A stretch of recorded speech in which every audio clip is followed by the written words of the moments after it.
Hello. Welcome to day 7. Today is January 7th, so that means it is day 7 of a plant party.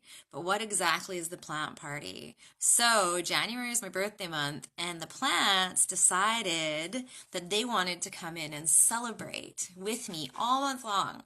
So, every single day of January, so 31 days worth of plant spirit medicine interactions, connections. I'm going to talk about what they offer, how they show up, all of those wonderful things. It is a bit later today. It's Monday. Today just flew by. I don't even know how that happened, but I'm blaming it on the eclipse still. That's my excuse for like probably until tomorrow. But it's just like getting back into the swing of things. And I know you probably are getting back into the swing of things. We get these patterns with the holidays, and then we have to shift back into doing regular routine, and it can be takes a little bit. It takes a little bit of time. The kids are back to school this week, so that's a whole nother level of getting back into routine. But yeah, so who am I and what do I do? My name is Hilary Raven Porter, and I am an integrative healer and ascension guide and mentor. So that basically what I do is I help people step over that threshold into the awakening of their inner truth, whether that be into their physical being so that they can feel vibrantly and joyfully embodied into their inner self, releasing those masks, those expectations, those patterns that don't serve them so that they can step into that space where they feel powerful, strong, tall, compassionate, loving, whatever it is that they want to feel. But it's into that space where they feel more connected as a whole throughout themselves, which then allows you to be more connected to your external world as well. Okay.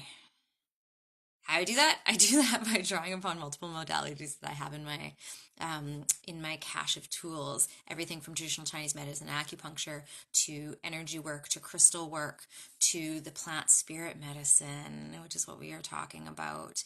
And this comes through different experiences I've had in my life, through training, through wisdoms, through connection with the 7 sisters, of which I am 8, channeled guidance, as I am also spiritual intuitive. Okay, today, this week, I kept wanting to go into some of these plants last week, and they were like, no, no, no, we want to come in all together. So what are some of these plants this week? This week, it's all about the heart. All about the heart. Everything glorious and big about the heart. So 7 days of herbs and plants, plant spirit medicines that connect you into your heart, that help release your heart, that help shift those patterns, that crystalline structure that is your brilliance of your heart. Some of them you might be a little surprised with, because sometimes our heart's not just all about this space. It's how we connect sexually, it's how we connect emotionally, it's how we connect spiritually, all those kinds of things. And who do you think we're going to start with today? Not stereotypical, but classic when you think of a plant that's about the heart. The first one most people think of is the rose. How long and how many years and days have people offered the rose as a symbol and gesture of love, especially a red rose? But there are so many types of roses. My favorite rose personally is the Nootka rose, which is a rose that is local around these parts. It's a wild rose, so it's not your stereotypical, full rose. They are gorgeous. I'm not saying anything bad about them, but for myself, the Nootka rose, and it's actually kind of sweet. So if you pluck a petal, so if you're ever harvesting or you're ever out there and you're like, ooh, I want to try this, never take more. They're usually 5 petals going around. Never take more than 2 off of each flower, because that allows the bees and the other insects to still come in and do what they need to do. So rose. First thing a lot of people also think about when they think about rose is like Granny's house or Granny's perfume, right? Or I think of Turkish Delights because it has rose water in it. But if you have too much rose, it can taste perfumey, but there's different ways to have rose. Almost, I would say a large percentage. I want to say like 90% of the formulations that I do might not be that high, but it goes through these phases. And recently, a lot of the formulations I've been doing for clients have rose in them. You'll think, oh, I don't like the flavor of rose, right? Oh, I don't like the flavor of lavender. They're often the two people like, oh, it's too florally. But it depends on how it's there. It also depends on the level that it is there, because you don't need a lot. Okay. And so it's been in a lot of my formulations. So many, so delicious as well. So yeah, the petals are kind of sweet. When you do like the Nootka rose and you pull it off, the outside petal is kind of sweet, and then as you get to the center, it gets that little bit of that astringency that happens, right? That bitterness that can happen. So rose for the heart. One, it just opens up the heart. It connects straight into the heart. You think of it like the unfolding of a rose is like the unfolding of your heart. It's really good for the anxious heart. It's also really good for the bruised heart, that tender heart where you feel like you've been possibly used. You feel like, oh, once again, I've let myself love, whether it be in a friendship or a romantic relationship, anything like that. You're like, once again, and it's been stepped on. I opened myself up and it was in return, so it feels kind of tender and bruised. It's also very good for bruising, regular bruising, right? Because it's good for that vasculature. But rose is also, so we talk about the heart. We talk about these anxiety states. It allows that little level of sweetness, that reminder that, you know what, things might feel challenging, they might be hard, they might kind of suck, but there's still that beauty out there. There's still that sweet side of things. Because like I said, the petals are kind of bittersweet. And that's okay. If we don't have, we can't always be in this up state, or this like moving from that place of love and compassion. Yes. But that doesn't mean that we don't get hurt. It doesn't mean that our boundaries aren't stepped over or pushed. And even when this is happening, you can still have that underlying, you know what, I still have compassion, I still have love, but this is still true. I can understand what's happening, but it still can necessarily not feel right. And I will compassionately say, thank you, no thank you, that is my boundary, I am stepping away now. So it can remind us that even in these states of intensity, of intense, uncomfortable states, possibly aggressive states, just be like, okay, because you still have to have love for yourself. And Rose reminds you of that love for you and just love. And this one I love about Rose is its ability, so it's connected to the eyes, the heart through the eyes, whereas Hawthorn is the heart and the tongue, how we speak. So the heart and the eyes. It allows us to see behind those veils into the truth of the heart, of ourselves, and depending on how you are using Rose and your intentions when you call upon it for its guidance, to its spirit medicine, as to what you can see around you and within others, the truth behind their words, the truth behind their actions. I'd like to believe that people are acting from a space of truth and authenticity, but that's not always the case. So Rose helps you to see this. It also helps you to see into the other realms, into the other worlds, into the fairy realms, the spirit realms, the underworld.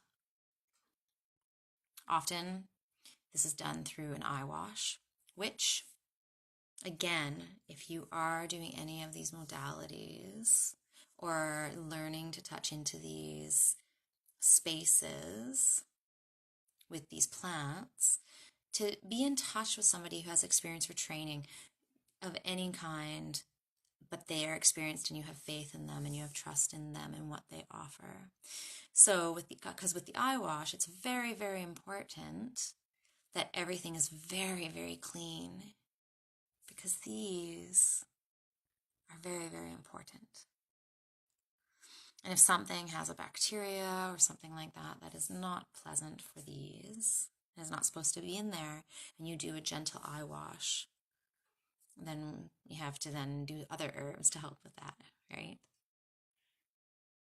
As well, there's different forms. We don't want alcohol on our eyes, so we don't want to be using a rose tincture on your eyeballs. Can you imagine? It sounds like that makes sense, but it doesn't necessarily make sense. You may not know, and that's okay. So, rose for the blossoming of the heart, for the vision through your eyes, so that the heart may see the truth, to also allow it to soften and be more compassionate, to help you see into these other realms that are out there. It is also good for the anxiety states, which we talked about. You have to think, rose is very like you think if you have too much rose, which is why most people don't like roses, because they're like, oh, that rose, whoa, and it's way too potent. Like you need like 1 or 2 drops of rose water in a drink, and it just brings a little bit of spark, a little bit of life to it.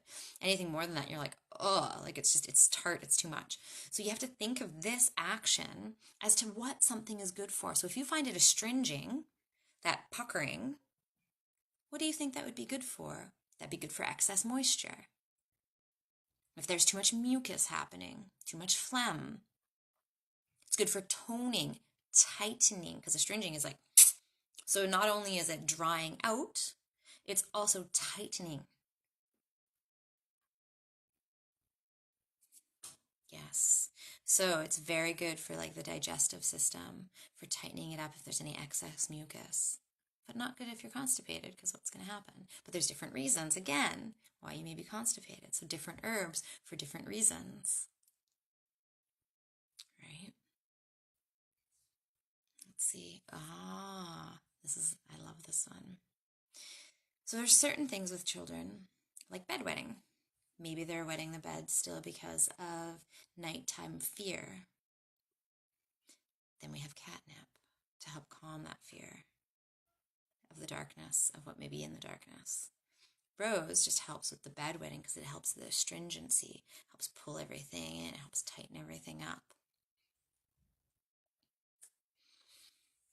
Is there anything else? Let me see.